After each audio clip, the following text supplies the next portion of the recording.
हम सब जानते हैं कि आज वर्चुअल प्रेस कॉन्फ्रेंस के माध्यम से आप सबसे मिलने का मुझे सौभाग्य मिल रहा है। मैं चाहता तो ये था कि आपके साथ पार्टी कार्यालय में मिलकर के प्रेस कॉन्फ्रेंस करता और एक साल के किए गए कार्यों के बारे में चर्चा करता, लेकिन हम सबको मालूम है कि हम सब लोग कोरोना वायरस के साए में अपने दैनंदिन कार्य को चला रहे हैं और डिजिटल वर्ल्ड का सहारा लेते हुए, डिजिटल टूल्स का सहारा लेते हुए इस वर्चुअल प्रेस कॉन्फ्रेंस में हम सब लोग शामिल हुए। एक बार पुनः आप सबका इस प्रेस कॉन्फ्रेंस में आने पर स्वागत करता हूं मैं।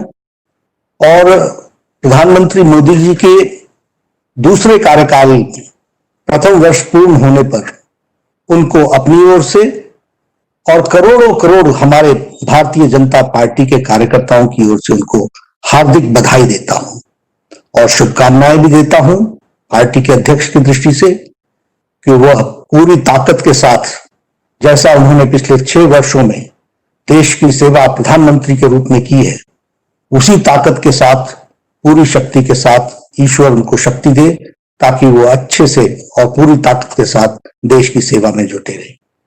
हम सब जानते हैं कि यह जो समय गुजरा यह है अकॉम्प्लिशमेंट्स का, this has been a year of accomplishments and also we have faced unimaginable challenges also. और प्रधानमंत्री जी ने बखूबी सारी चीजों को फ्रंट से लीड करके देश को एक दृष्टि दी और देश की सेवा में कोरोना के वायरस के साये को भी ठीक तरीके से संभालने का काम किया है। ये सब हम लोग जानते हैं। हम यह भी जानते हैं कि मोदी जी के नेतृत्व में 6 साल में भारत स्वावलंबी हुआ, आत्मनिर्भर भारत और आत्मसम्मान के साथ भारत की छवि दुनिया में बनी है। यह मोदी जी के नेतृत्व के कारण हुआ है। हम यह भी जानते हैं कि पिछले 6 वर्षों में जो 7 दशक का गैप था, उस गैप को 6 सालों में पूरा करने का प्रयास हुआ है। पहले अगर हम देखें और हम इस बात को समझें कि पहले कार्यकाल में मोदी जी ने जहां इंफ्रास्ट्रक्चर पर काम किया और इंफ्रास्ट्रक्चर के साथ साथ लॉन्ग अवेटेड रिफॉर्म्स किए, वही तीव्र गति से दूसरे कार्यकाल में प्रथम वर्ष में तीव्र गति से बोल्ड डिसीजंस भारत की एकता और अखंडता के लिए, और उसी तरीके से सोशल जस्टिस, उसी तरीके से इकोनॉमिक जस्टिस और उसी तरीके से हार्ड डिसीजंस लेते हुए देश के आम व्यक्ति को, गरीब व्यक्ति को लाभ पहुंच सके, इसके प्रयोजन, इसके आयोजन प्रधानमंत्री मोदी जी ने 1 साल में किए। This government has been responsive, this government has been receptive and this government has the capacity to take decisions। ये सब हम लोगों ने देखा है। आज हम जब 1 साल पूरा कर रहे हैं तो हम ही नहीं, सारा विश्व कोरोना के साए में जी रहा है। और यह स्थिति कोरोना की दृष्टि से देखी जाए तो हम ये कह सकते हैं कि अन्य देशों के मुकाबले भारत ने मोदी जी के नेतृत्व में कोरोना की लड़ाई एक इस तरीके से लड़ी जिसमें भारत की स्थिति संभली हुई रही और बहुत हद तक उसको संभाल के रखा गया है। प्रधानमंत्री मोदी जी ने कोरोना की लड़ाई में जन भागीदारी, जन सहयोग, सबको साथ लेकर के चलना और उसके साथ साथ टाइमली एंड बोल्ड डिसीजंस लेना, ये मोदी जी की खासियत रही है। और इस कारण से हम ये भी देखते हैं कि जहां बड़े महाशक्तिशाली देश जो समस्याओं से घिर गए और वह भी अपने आप को कोरोना के सामने असहाय मानते हैं, वहां भारत देश ने कोरोना की लड़ाई इस प्रकार से लड़ी और इस तरीके से उस काम को संभाला। वो दूरदृष्टि थी प्रधानमंत्री जी की, जिसने समय पर लॉकडाउन किया और लॉकडाउन के कारण आज भारत की स्थिति संभली हुई परिस्थिति में हम सबको देखने को मिलती है। तो यह भी हम लोगों ने देखा है।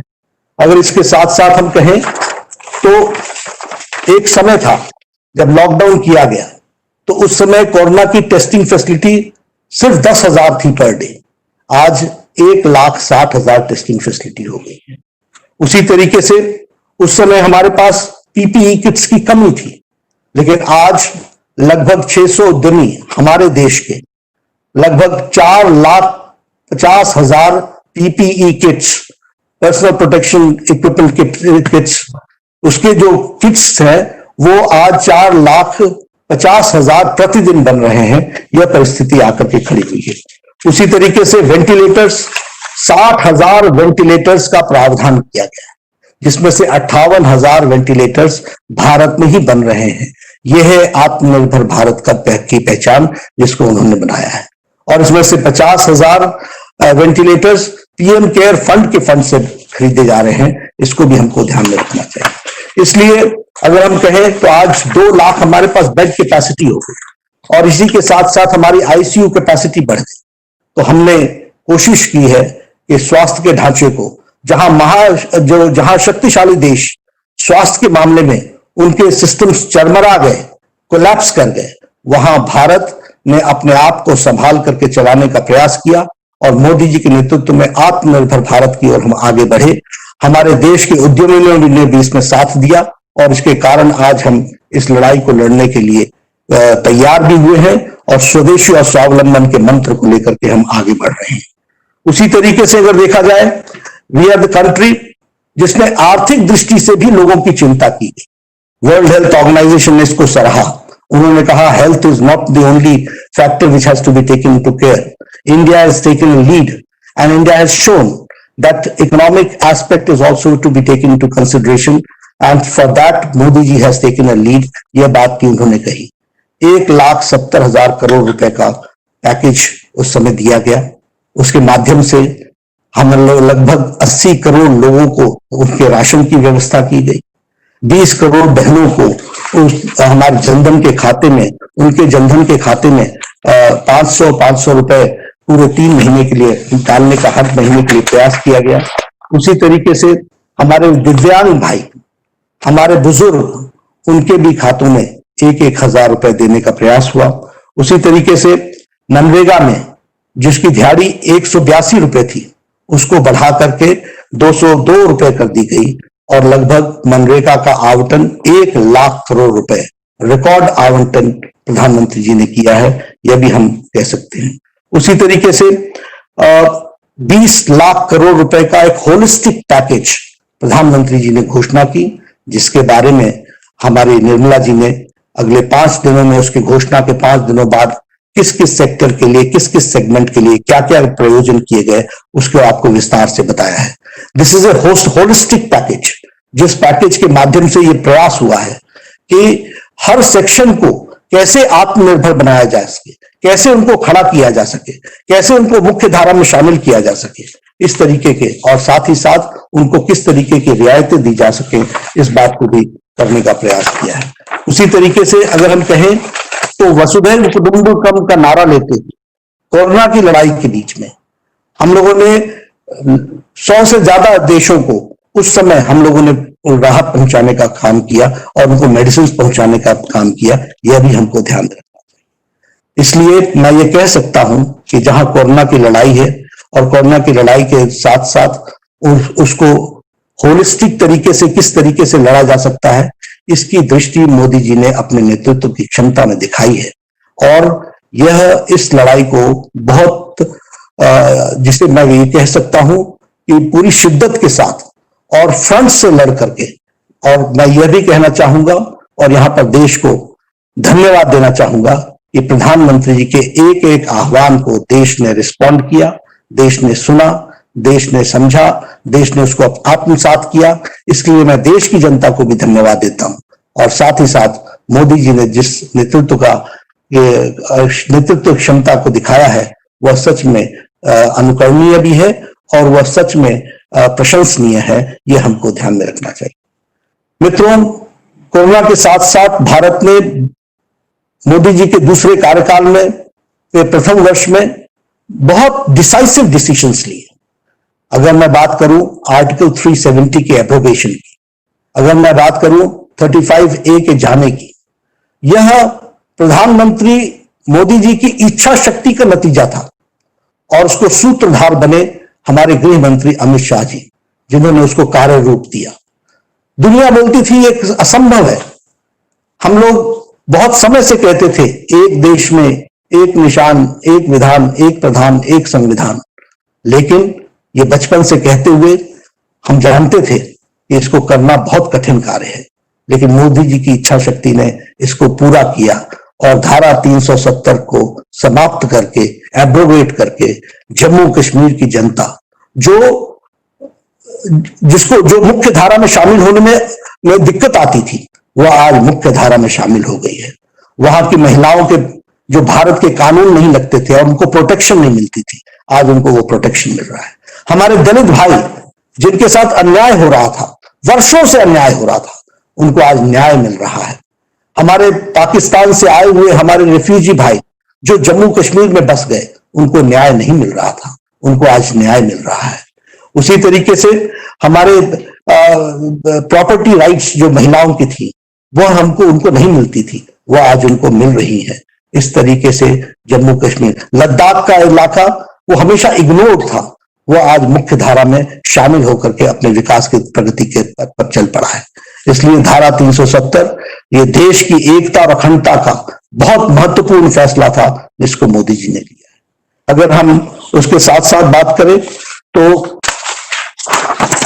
हमारे CAA का, सिटीजन्स अमेंडमेंट एक्ट, वर्षों से बात चली आ रही थी कि हमारे अफगानिस्तान से, हमारे बांग्लादेश से, हमारे पाकिस्तान से जो बेचारे आए हैं, रिलीजियसली परसिक्यूटेड हैं, उनको यहां पर भारत में स्थान मिलना चाहिए, लेकिन ये काम नहीं हो पा रहा था।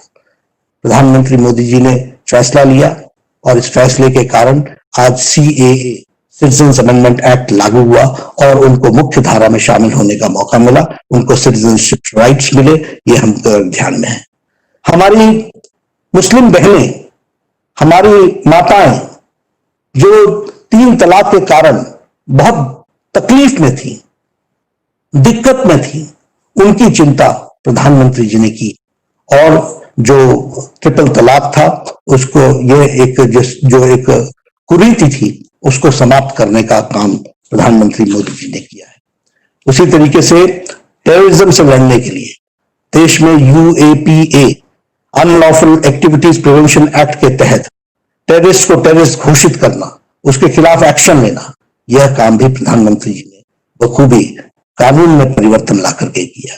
NIA की, इन्वेस्टिगेशन एजेंसी की दायरे को बढ़ाया और उस दायरे को बढ़ाने के साथ साथ विदेशों में भी अगर ऐसी एक्टिविटी होती है तो उनको भारत के कानून के दायरे में ला करके उनके खिलाफ एक्शन हो, इस बात का भी प्रयास हुआ है।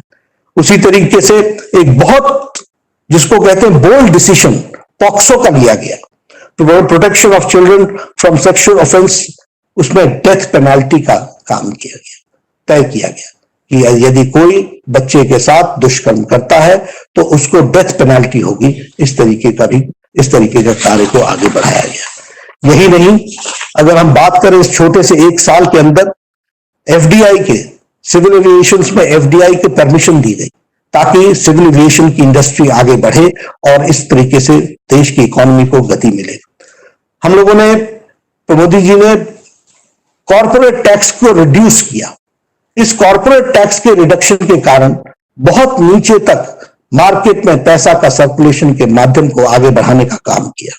उसी तरीके से बैंक्स मजबूती से आगे खड़े होकर के लोगों की सेवा में जुटे, इसलिए बैंक्स का मर्जर करके बैंक्स को मजबूत बनाया, उनकी लेंडिंग कैपेसिटी को मजबूत बनाया, NPA को कम किया और लेंडिंग कैपेसिटी को आगे बढ़ाने का काम किया। अभी कोरोना के साए में ही NBFC लोन्स पर जो मॉरिटोरियम लगाया, उससे भी लोगों को राहत मिली है। उसी तरीके से कंपनीज एक्ट में परिवर्तन किया गया।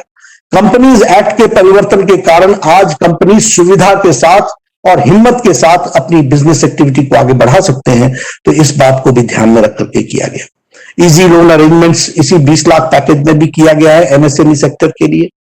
और हम जानते हैं कि त्रिपुरा में ब्लू रियांग की समस्या बहुत लंबे समय से चल रही थी, लेकिन उस समस्या का कोई समाधान नहीं हो पा रहा था। हमारे गृह मंत्री जी ने मोदी जी के नेतृत्व में एक बहुत बड़ा फैसला लिया और जिसको कहते हैं सबका साथ, सबका विकास, सबका विश्वास। ये ब्लू रियांग बहुत छोटी जनसंख्या वाले लोग थे, लेकिन इनके लिए भी व्यवस्था की गई और इनकी भी समस्या का सुझाव किया गया। ये हम आपके सामने शेयर करना चाहते हैं। उसी तरीके से बोडोलैंड और बोडोलैंड की समस्या लंबे समय से चल रही थी, उसका भी समाधान किया गया। हमारे जो regional cooperation of economic partnership का आरसेप का विषय था, यह किसानों के खिलाफ था, ये उद्यमियों के खिलाफ था, ये मध्यम उद्यमियों के खिलाफ था। प्रधानमंत्री जी ने स्टैंड लेकर के आरसेप से अपने आप को अलग किया और यह देश के हित में फैसला इतना बड़ा लिया, वो हम सब जानते हैं और उसके लिए भी मैं उनको बधाई देता हूं। मित्रों, इस छोटे से काल में ऐसे छोटे बड़े बहुत से फैसले लिए गए, जिन फैसलों के कारण आज भारत देश एक मजबूत राष्ट्र के रूप में मोदी जी के नेतृत्व में आगे बढ़ रहा है, तीव्र गति से आगे चल रहा है, पूरी ताकत के साथ आगे बढ़ रहा है और भारतीय जनता पार्टी भी इसमें पीछे नहीं है। मैं एक बात निश्चित रूप से यहां यह भी बताना चाहता हूं कि हमारे जीवन में एक सपना रहा और ये दशकों का नहीं, सदियों का था, ये शतकों का सपना था कि रामलला का मंदिर, भव्य मंदिर वहां पर बने। इस काम को निश्चित रूप से सुप्रीम कोर्ट ने, पूरे 5 बेंच के जजेस ने एक मत से फैसला दिया। उनका फैसला हम सबके लिए स्वागत योग्य रहा, लेकिन यह भी मैं बताना चाहूंगा कि यह फैसला हुआ, इस फैसले को न आने में कांग्रेस ने लगातार लंबे समय तक अड़ंगा लगाया, लेकिन यह फैसला हुआ। आज मुझे खुशी है कि वहां पर प्रधानमंत्री जी ने वहां श्री राम तीर्थ स्थल का एक ट्रस्ट का, उसको जमीन को आवंटित करके उस ट्रस्ट को हैंड ओवर कर दी है। अब वहां पर भव्य राम मंदिर बनेगा, यह बात मैं आपको बताना चाहता हूं। मित्रों, ऐसी इस छोटे से कार्यकाल में इतने बड़े बड़े काम हुए और मैं ये जरूर कहना चाहूंगा कि भारतीय जनता पार्टी प्रधानमंत्री जी के साथ मिलकर के इस काम को नीचे तक पहुंचाने का काम कर रही है। आज भारतीय जनता पार्टी ने तय किया है, आज प्रधानमंत्री जी ने, आप लोगों ने देखा होगा, प्रधानमंत्री जी ने एक चिट्ठी देश के नाम संदेश भेजा है। इस देश के नाम संदेश जो भेजा है प्रधानमंत्री जी ने, इसको हमारे कार्यकर्ता 10 करोड़ परिवार तक पहुंचाने वाले हैं। हम इसे 10 करोड़ परिवार तक ले जाएंगे और इसके साथ साथ लगभग 250 वर्चुअल प्रेस कॉन्फ्रेंसेस होंगी और इसके साथ साथ 2000 से ज्यादा वर्चुअल मीटिंग्स होंगी, पब्लिक रैलीज होंगी। एक एक रैली में हजार कार्यकर्ता, हजार लोग जुड़ेंगे और हमारे जो मोर्चा के सभी कार्यकर्ता हैं, वो मोर्चा के सभी कार्यकर्ता 500 इस प्रकार की वर्चुअल रैलीज करेंगे, समाज के विभिन्न वर्गों की रैलीज करेंगे, ताकि मोदी जी का संदेश जन जन तक जाए और उनके द्वारा किए गए कार्यों को हम जनता तक पहुंचाए। इस काम को हम करेंगे। कोरोना के संकट में हम लोगों ने बहुत बड़ा काम किया। मुझे खुशी है कि हमारे कार्यकर्ताओं ने मिलकर फीड द नीडी में 14 करोड़ से ज्यादा लोगों को फूड पैकेट्स पहुंचाए और इसी तरीके से 4 करोड़ से ज्यादा राशन बांटे। लगभग 5 करोड़ के आसपास फेस मास्क बांटे हैं, फेस कवर बांटे हैं। तो हमारी कोशिश रही है पार्टी की ओर से भी सरकार के साथ कंधे से कंधा मिला करके चले और सरकार के साथ कंधे से कंधा मिला करके पूरी ताकत प्रदान करें। उसके साथ साथ जनता की सेवा में हम जुटे रहें, राष्ट्र की सेवा में हम जुटे रहें। भारतीय जनता पार्टी एक अच्छा उपकरण बने राष्ट्र की सेवा में और मोदी जी के नेतृत्व में लाए गए कामों को अमली जामा पहुंचाने के लिए नीचे तक अपना काम करे, यही मैं कहना चाहता हूं। मित्रों, आज 1 साल के पूर्ण होने पर हम इस वर्चुअल प्रेस कॉन्फ्रेंस में आप सबसे हमने बातचीत की, कुछ मुद्दों को हमने छूने का प्रयास किया, आपसे चर्चा की है। निश्चित रूप से एक प्रयास हम लोग कर रहे हैं ताकि इस कोरोना के साए में भी देश तीव्र गति से आगे बढ़े और देश और हम पार्टी के लोग, पार्टी के कार्यकर्ता एक अच्छा उपकरण बन सके देश सेवा में, यही मुझे कहना है। धन्यवाद। धारा 370 के उन्मूलन और समान नागरिक संहिता, माफ कीजिएगा, नागरिक संशोधन कानून लाए जाने के बाद भारत की राजनीति में आप किस तरह का बदलाव देखते हैं और क्या ये बदलाव केवल जम्मू कश्मीर के नक्शे बदलने तक सीमित है या इसका असर जो है भारत की आगामी आने वाली राजनीति पर भी पड़ेगा? देखिए, सबसे पहली बात तो यह है कि मैंने जैसा बताया कि जम्मू कश्मीर के लोगों की मेन स्ट्रीमिंग हुई है। लगभग 100 से ऐसे कानून थे जो भारत के पार्लियामेंट ने पारित किए थे और वो जम्मू कश्मीर की धरती पर नहीं लग रहे थे। आज वहां पर पंचायत का सीधा पैसा, अब पंचायत में सीधे भारत सरकार का सीधा पैसा पंचायत में जा रहा है। इसके पहले ही वो जम्मू कश्मीर की ट्रेजरी पर जाता था और जम्मू कश्मीर की ट्रेजरी डिसाइड करती थी कि देना है कि नहीं देना है, देना है तो कितना देना है। मेन स्ट्रीमिंग इस प्रकार से हुई कि अब वहां पर सीधे वो पैसा जा रहा है। उसी तरीके से जो लोग वहां पर डिप्राइव्ड थे उनको उनको उनके अधिकार मिल गए, महिलाओं को अपने अधिकार मिल गए, हमारे दलित वर्ग को अपना अधिकार मिल गया। तो ये जो मेन स्ट्रीमिंग नहीं हो रही थी वो मेन स्ट्रीमिंग हुई है। और निश्चित रूप से अगर देश की राजनीति की दृष्टि से देखें तो सारे देश की इच्छा थी कि धारा 370 एब्रोगेट होना चाहिए। वो धारा 370 एब्रोगेट हुआ है तो देश में भी, देश का भी मनोबल बढ़ा है और यह भी ध्यान में आया है कि मोदी जी के नेतृत्व में सरकार ऐसे चलेगी, what is right and it will be implemented, it will be implemented and there will be no compromise on it. यह राजनीतिक दृष्टि से लोगों को समझ में आया है। इससे पहले का वातावरण क्या होता था? चलता है, चलेगा, देखेंगे, सोचेंगे, अटकाना, लटकाना, भटकाना। अब ना भटकेंगे ना लटकाए जाएंगे, अब सारे काम समय पर और ठीक ढंग से होंगे। There is a cultural change in the political arena. Political allegations और काउंटर एलिगेशंस हुए हैं कोविड-19 के क्राइसिस में भी। एक तो ये सवाल है कि इस पर आपका क्या कहना है, और दूसरा बिहार चुनाव में किस तरह से आपका कैंपेन होगा और क्या अलायंस पार्टनर्स वगैरह से आपकी इस पर कोई चर्चा हुई है अभी तक? Thank you sir. देखिए, जहां तक भारतीय जनता पार्टी का सवाल है, हम लोगों ने कोरोना क्राइसिस में कभी भी राजनीतिकरण नहीं किया। हाँ, ये जरूर है कि कांग्रेस पार्टी का व्यवहार, आचार वह जिम्मेदाराना नहीं रहा है। जिस जिम्मेवारी के साथ उनको रखना चाहिए था वो उन्होंने नहीं बर्ताव किया। इस कारण से एलिगेशंस, काउंटर एलिगेशंस ये जरूर लगे, लेकिन ये दुर्भाग्यपूर्ण है। और भारतीय जनता पार्टी सेवा में विश्वास करती है। इस कोरोना क्राइसिस में हम क्या बेस्ट कर सकते हैं ये हमने करने का प्रयास किया है। हमारे मजदूर भाई तकलीफ में रहे, हम जानते हैं बहुत तकलीफ में रहे, लेकिन भारतीय जनता पार्टी का एक एक कार्यकर्ता सड़क पर उतर करके उनकी सेवा के लिए उतरा है। हमने वहां राजनीति नहीं की और हमने इसको बखान भी नहीं किया, हमने इसकी चर्चा नहीं की। आपने पूछा इसलिए मैं बता रहा हूं आपको। लेकिन हम लोगों ने उनको वो सुरक्षित अपने घर पहुंच सके। बेचारा घर के लिए निकल गया, वो किन परिस्थितियों में निकला है, उसको हम लोगों ने किस तरीके से ठहरने का इंतजाम से लेकर के, भोजन के इंतजाम से लेकर के, जो हमारी ताकत थी वो हमने लगाई है।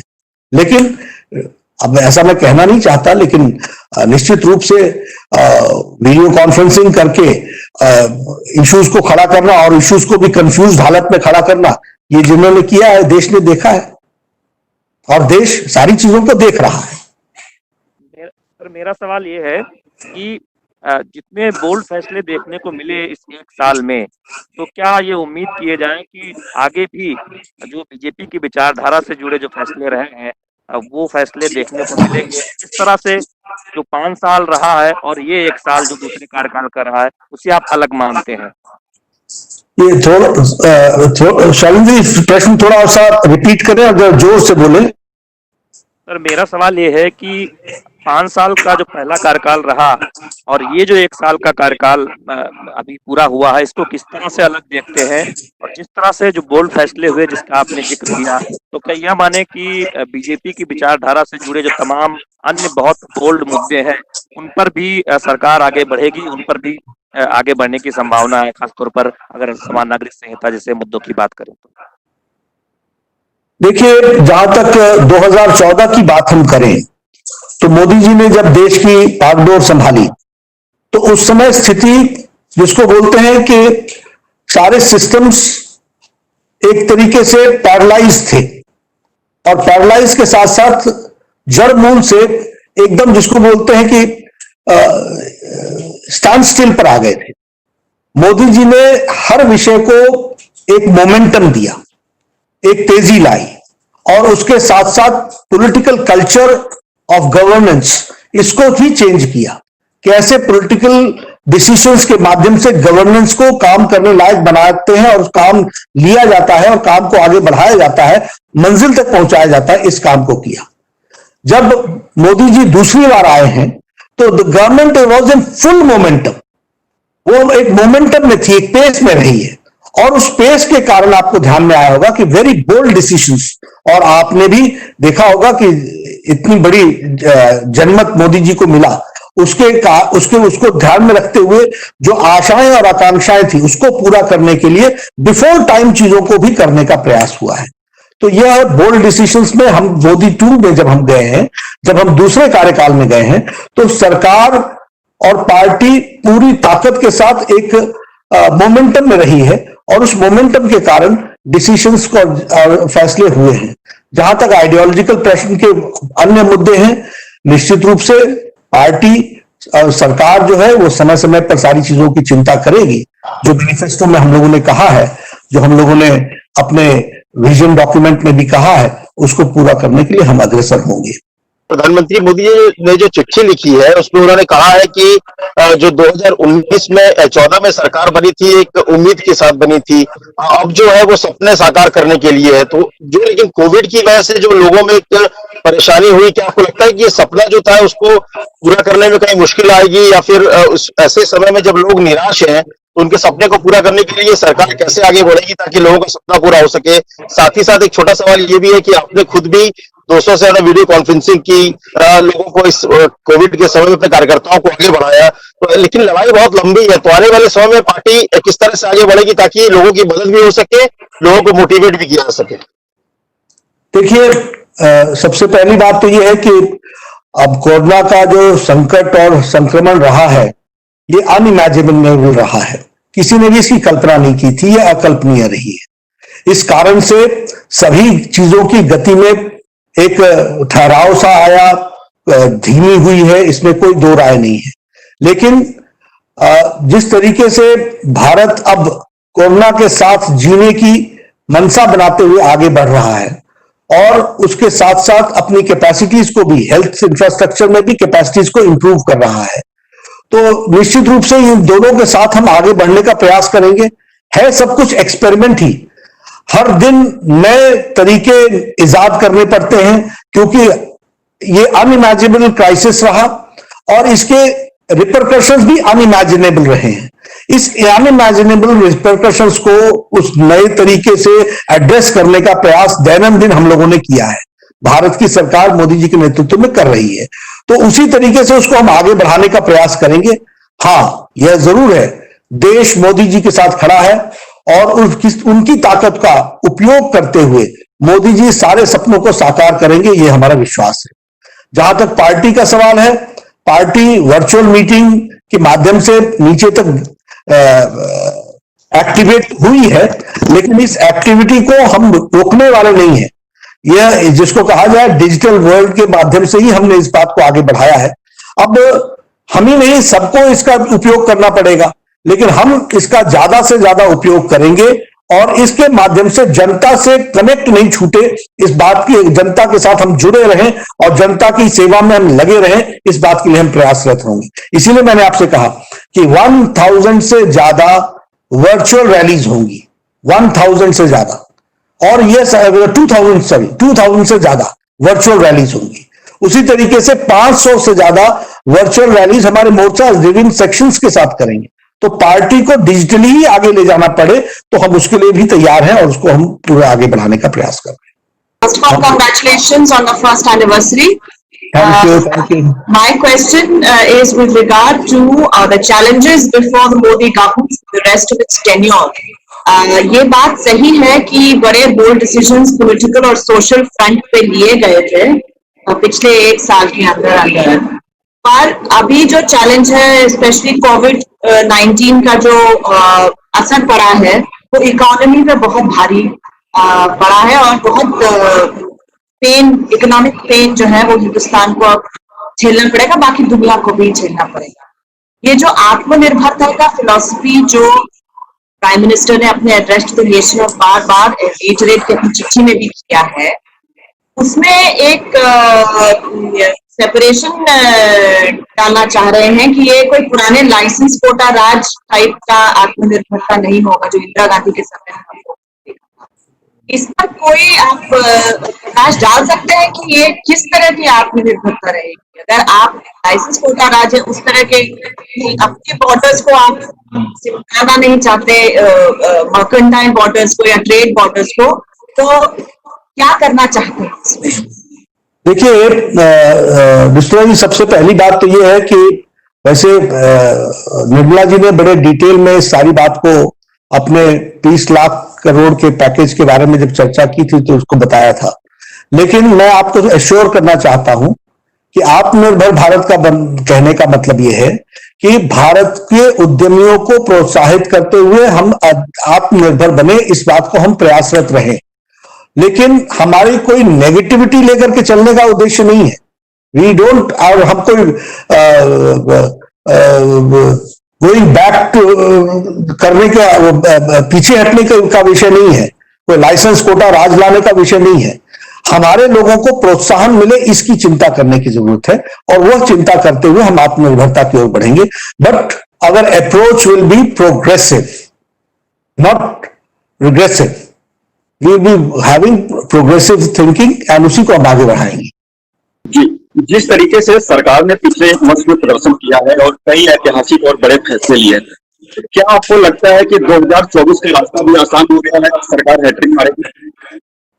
देखिए, हम लोग सरकार में काम इसलिए नहीं करते हैं कि हम सरकार में वापस आने का दृष्टि को सामने रख करके, हम देश सेवा लेकर के काम करते हैं, राष्ट्र सेवा लेकर के काम करते हैं। और आज मोदी जी ने दिन रात 24 घंटे काम करके राष्ट्र की सेवा में समर्पित रहे हैं, और इसी बात को लेकर के हम पार्टी में भी कार्यकर्ताओं को इसी तरीके के संस्कार देने का काम करते हैं कि हम सब लोग राष्ट्र की सेवा में लगे रहें। राजनीति चुनाव के समय की जाती है, हर समय राजनीति करने का उद्देश्य नहीं है, हर समय लोगों की सेवा करने का उद्देश्य है। तौर पर राहुल गांधी जी की तरफ से ही आरोप लगाया जाता है और कहा जा रहा है कि लॉकडाउन तो फेल हो गया, लॉकडाउन तो फेल हो गया, और हवाला प्रवासी मजदूरों का देते हैं। तो आप क्या मानते हैं, किस वजह से बार बार कांग्रेस की तरफ से इस तरह के आरोप लगाए जाते हैं कि लॉकडाउन तो फेल हो गया, प्लान बी क्या है? ऐसा है कि राहुल गांधी जी की गहराई से इन सब चीजों पर समझदारी नहीं, कम है उनकी, वो विषयों को गहराई से समझ नहीं पाते हैं, और इस कारण से वो इस तरीके के स्टेटमेंट देते रहते हैं जो खुद कंफ्यूजिंग होते हैं। कभी कहते हैं कि लॉकडाउन जल्दी लगा दिया, कभी कहते हैं कि लॉकडाउन उठा क्यों नहीं रहे हैं, कभी कहते हैं कि केसेस बढ़ रहे हैं तो उठा क्यों रहे हैं। तो his statements are only for politics and for political ends. It has got nothing to do with the addressing the issues of corona crisis. वो राजनीतिकरण से प्रेरित होकर के इस तरीके के बयानबाजी करते रहते हैं। जानकारियां उनकी सीमित है, उनका अध्ययन भी सीमित है, और इस दृष्टि से सारे कोरोना के बारे में जो समझदारी बननी चाहिए वो उनकी बन नहीं पाती है, ये उनकी दिक्कत है। लेकिन ठीक है, वो राजनीतिक दल के नेता है, इसलिए उनको कुछ बोलना है तो वो बोलते हैं। लेकिन देश की जनता जानती है, अच्छे से जानती है कि मोदी जी के द्वारा उठाए गए प्रयासों का क्या अंतर पड़ा है, और लॉकडाउन सही समय पर लगने के कारण आज भारत देश की तस्वीर क्या है ये सबको मालूम है, और सही समय पर सही निर्णय लेने का बारे में देश उनके साथ खड़ा है। लेकिन कांग्रेस पार्टी में पॉलिटिक्स करने की आदत है, इसलिए वो इस तरह की बातचीत करती है। नड्डा जी, मेरा सवाल ये है कि कोविड की वजह से जिस तरीके से पूरी दुनिया में बदलाव हो रहा है, रहन सहन और जीने का तरीका बदल रहा है, वैसे में भारतीय जनता पार्टी के राष्ट्रीय अध्यक्ष के रूप में आप क्या बता पाएंगे कि इसका राजनीति में क्या असर पड़ेगा? किस तरीके के बदलाव आने वाले दिनों में राजनीति में आप देखते हैं कोरोना की वजह से? देखिए, निश्चित रूप से अगर राजनीतिक दृष्टि से आप कहेंगे इलेक्शन कैंपेन में, तो कैंपेन में तो असर बहुत पड़ेगा इसका, क्योंकि जो एक जीवन शैली है वह बहुत ही रिस्ट्रिक्टेड वातावरण में ही कैंपेनिंग करने का मौका मिलता है। पार्टी की गतिविधियों को तो नीचे तक चलाने की व्यवस्था होती है, हो गई है, उसको तो करेंगे, लेकिन कैंपेनिंग पार्ट में निश्चित रूप से दिक्कतें आएंगी, और वो हम ही को नहीं आएंगी, सबको आएंगी। हमको उसको उसी तरीके से देखना पड़ेगा। लेकिन हाँ, इसके कारण हमें सोशल डिस्टेंसिंग, मास्क न लगाना, ऐसा नहीं करना है। हम आपसे भी निवेदन करेंगे, सब लोग स्वस्थ रहें और जागृत रहें, सजग रहें, इसकी आवश्यकता है। धन्यवाद मित्रों। माननीय राष्ट्रीय अध्यक्ष जी ने इस पत्रकार वार्ता को संबोधित किया। आज शाम को 4 बजे वो पार्टी के सभी कार्यकर्ताओं को फेसबुक लाइव के माध्यम से भी पूरे देश के कार्यकर्ताओं को संबोधित करने वाले हैं, और पार्टी का आने वाले 1 महीने तक जो अभियान चलेगा उसका भी शुभारंभ करने वाले हैं। आप सभी इस पत्रकार वार्ता में आए, आप सबका बहुत बहुत धन्यवाद। नमस्कार।